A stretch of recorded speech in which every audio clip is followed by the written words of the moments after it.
मुख्यमंत्री देवेंद्र फडणवीस यांचा महत्त्वाकांक्षी प्रकल्प शक्तीपीठ महामार्गावरून आता राज्यातील राजकारण पुन्हा एकदा तापण्याची शक्यता आहे। कारण चंदगडमध्ये बोलताना देवेंद्र फडणवीस यांनी शक्तीपीठ महामार्ग करणारच असा दावा केलाय आणि त्यावरून आता माजी खासदार राजू शेट्टी त्याचबरोबर शक्तीपीठ महामार्ग विरोधी संघर्ष समितीने देवेंद्र फडणवीस आणि भाजप सरकारला इशारा दिलाय।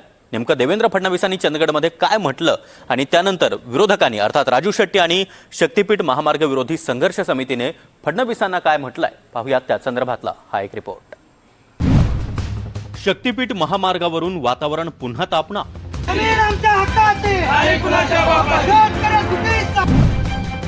शक्तीपीठ महामार्ग चंदगडला वळवून पूर्ण करणार।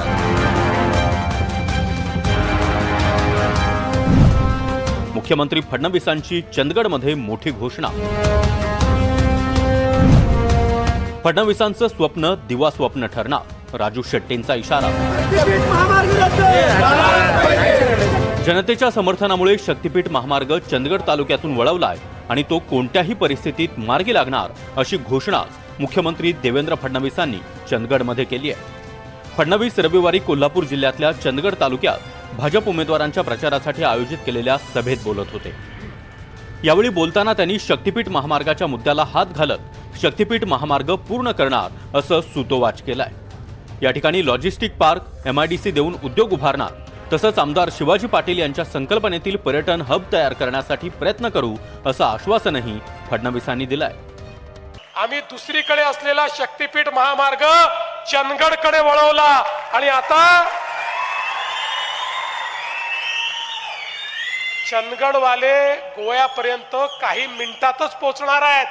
असा महामार्ग 90,000 कोटी रुपयाचा महामार्ग आपण या ठिकाणी तयार करतोय। पण नुसता महामार्ग तयार करून थांबणार नाही, या महामार्गाच्या लगत लॉजिस्टिक पार्क तयार करणार। दुसरीकडे शक्तीपीठ महामार्ग सावंतवाडीतून जाईल। मी मंत्री आहे, तुम्ही आमचे प्रवक्ते आहात, त्यामुळे तुमचंच ऐकलं पाहिजे असा शब्द उपमुख्यमंत्री एकनाथ शिंदे यांनी आमदार दीपक केसरकरांना दिलाय। दरम्यान शक्तीपीठ महामार्गाचं फडणवीसांचं स्वप्न हे दिवा स्वप्नच ठरणार। चंदगडला येताना त्यांनी भूगोलाचा अभ्यास करून यायला हवं होतं। कोल्हापूरसह 12 जिल्ह्यातून शक्तीपीठ महामार्गाला तीव्र विरोध आहे, 1 इंचही जमीन मोजता आलेली नाही। नगरपालिका निवडणुकीत मतं मिळवण्यासाठी भूलथापा मारणं मुख्यमंत्र्यांना शोभतं का अशी खोचक टीका राजू शेट्टी यांनी केली आहे।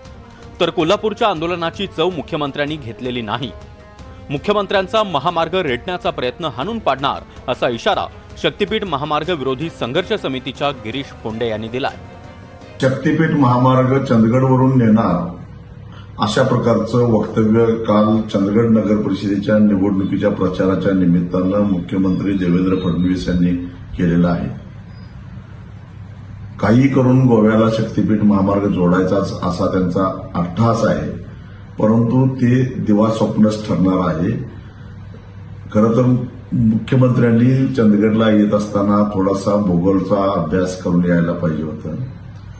त्यांचं भूगोलचं ज्ञान किती आहे मला माहित नाही, कायद्याचं ज्ञान चांगलं आहे, परंतु शक्तीपीठ महामार्ग हा राज्य सरकारचा महामार्ग आहे, त्याचा केंद्राचा किंवा कर्नाटक राज्याचा काही एक संबंध नाही। फडणवीसांनी चंदगडमधील सभेमध्ये जे शक्तीपीठ महामार्ग होणारच असं जे वक्तव्य केलं, या वक्तव्याचा आम्ही निषेध करतोय। हा गरज नसलेला महामार्ग आहे, शेतकरी याला 1.5 वर्षाला विरोध करतायत।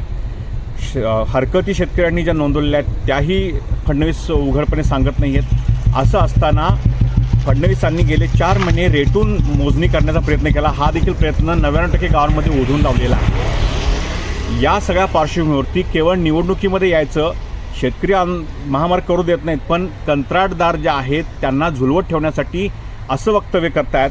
दरम्यान नागपूर ते गोवा प्रवास 8 तासांवर येणार असा दावा केला जाणारा प्रस्तावित शक्तीपीठ महामार्ग नेमका कसा असणार आहे त्यावरही एक नजर टाकूया। राज्यातील 3 शक्तीपीठांना जोडणार असल्यामुळे या महामार्गाला शक्तीपीठ महामार्ग असं नाव देण्यात आलंय। शक्तीपीठ महामार्गासाठी राज्य सरकारकडून 86 कोटी रुपये खर्चाचा अंदाज आहे।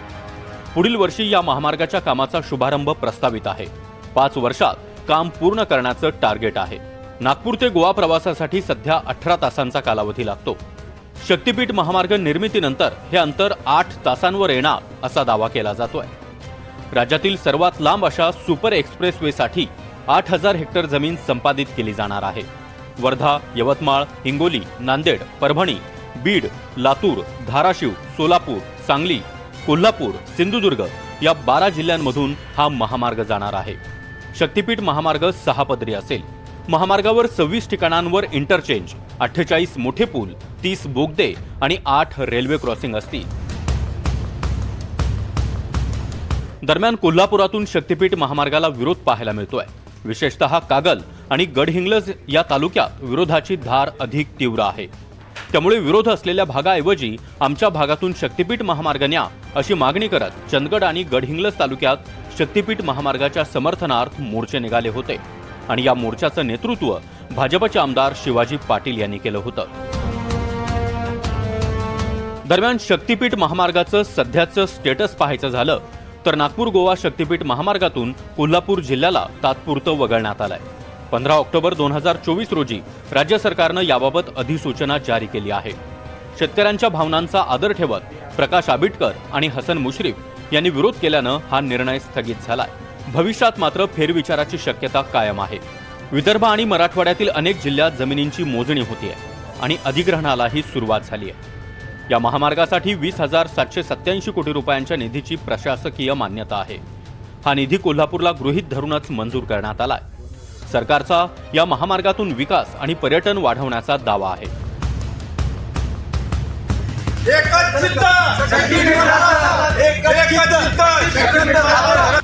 शक्तीपीठ महामार्गाला एकीकडे तीव्र विरोध होतोय तर दुसरीकडे कोल्हापुरात एक मेळावा देखील घेण्यात आला होता.